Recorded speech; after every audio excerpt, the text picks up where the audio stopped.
I want to know, with Ronda Rousey and WWE and everything she's doing, you think that we're closer to having actually competitive intergender matches and not comedy intergender matches?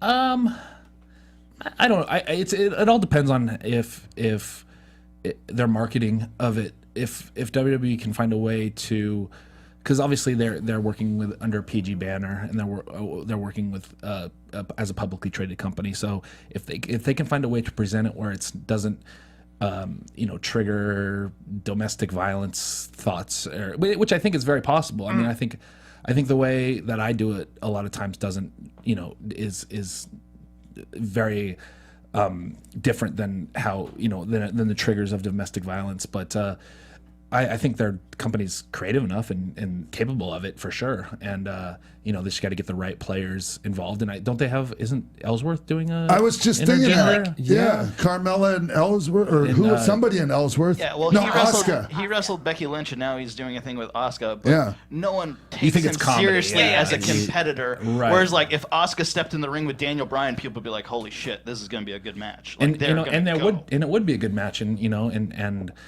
it's just they have to find the right way to market it so that it doesn't set off more negative than positive. Did you see the footage of who was it? Suzuki beating the living shit out of Asuka? No. Is it old footage? From Japan? Yeah. Oh, maybe. Did you see it? Ooh, I haven't seen it, but I will seek it out. Sorry, my last point about the intergender stuff is that I think professional wrestling to me is more like theater or movie than sport, just because of, I mean, it has both, but the comparisons, I think, and movies, I mean, I just watched a movie on a plane called Atomic Blonde where Charlize Theron is fighting dudes through the whole thing, and it's awesome, and it's great, and it's like, and it doesn't trigger domestic violence, and I feel like if WWE can find a way to do that on a live stage, then it's more than profitable, marketable, and inspirational for them to do. Sure, and it's like you're featuring like powerful women that are fight. It's not like weak women that are victims and things like that. Right. Yeah, and the more you have people like the Keith Lees and the Matt Riddles and the people or Brody Kings, like guys that you would think, okay, would never do something like that. Yeah.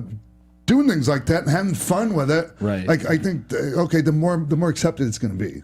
Right. And that's just getting past a lot of wrestlers that are like, I don't want to sell for a girl. But if Keith Lee and Matt Riddle, former UFC fighter Matt Riddle, is selling for a girl, then we're wrestling. We're living in a different universe where we, for all we know, we all have superpowers. I always say that too. Like, maybe we all, because like you could see a superhero movie, you could see Scarlett Johansson in Avengers fighting guys, and you don't think of it because she's a superhero. But we know what a real fight looks like with the UFC and in professional wrestling. How many punches to the face can somebody take without bleeding or being knocked out? In a professional wrestling match, 15, 20? Easily. That's definitely a superhero trait. Yeah. So, like, who knows what powers us professional wrestlers have for fighting, and that's definitely applies to women and men. Yeah. Yeah, I think one of the things about that is that you definitely want to see the woman look like she has a shot, and then at the same time have the guy be like, oh crap, she's actually really good. I might be getting my ass handed to me today. And you want to see them like equal competitors. Sure, you don't want to see them that's just storytelling, and that applies to every single professional wrestling match, no matter who's involved. Is you have to tell a story to make it work, or it falls flat. And that could be me against Sean. We have to be able to tell an engaging story to get people to be into it, and it's the same thing if I wrestled you or whoever. You have to be able to be a storyteller in wrestling if you want to be successful. I think that's one of the things, that's one of the qualities that Taya has.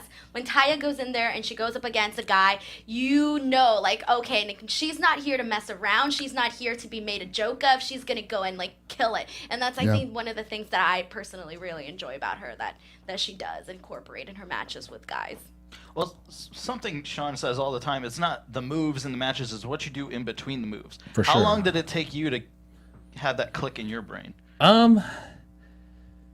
mean, I think I'm still working on it, I don't think you ever get perfect at it. But to that effect, just not only is it telling the story through wrestling moves, but it's telling the story through characters. I had an intergender match with Saraya Knight, Paige's mom, and she's known for being mean and vicious. And I actually almost feel like I went in as the underdog in that match because of her reputation for being mean and vicious. You know, I feel like people thought she was gonna roll through me. You know, like it was different aspect of an intergender wrestling match for me because usually, obviously, I'm the aggressor, but. It's characters complementing each other. It's how they react to each other, and then it's the story you tell within the moves. And how'd that match go? It was great. It was for Rise in Chicago, and it was a lot of fun. And she punched me in a few times and caught me with a couple of them, and she got me in the stomach once, knocked the wind out of me, and it's just that's how she goes. She goes super aggressive, and she knows. And this is something that Candace talked about a lot too. Is that when she's in the ring with guys, she knows she has to bring it a little bit harder than when she's with girls. It's the same, Joey, as I always felt like when I was in there with guys so much bigger than me. Yeah. I was never going to complain about getting hit hard, and I was going to bring it. Yeah. And honestly, most of those, some of the bigger guys were kind of pussies. I'm not going to lie.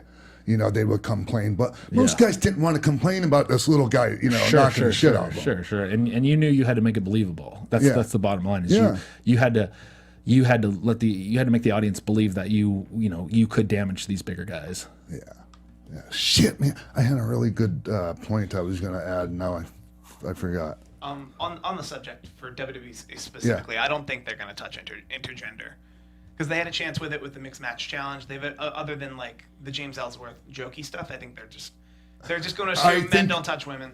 Well, I think that they're going to if they'll experiment a little bit with it, and if they can if they can push it a little farther, they might. I don't know.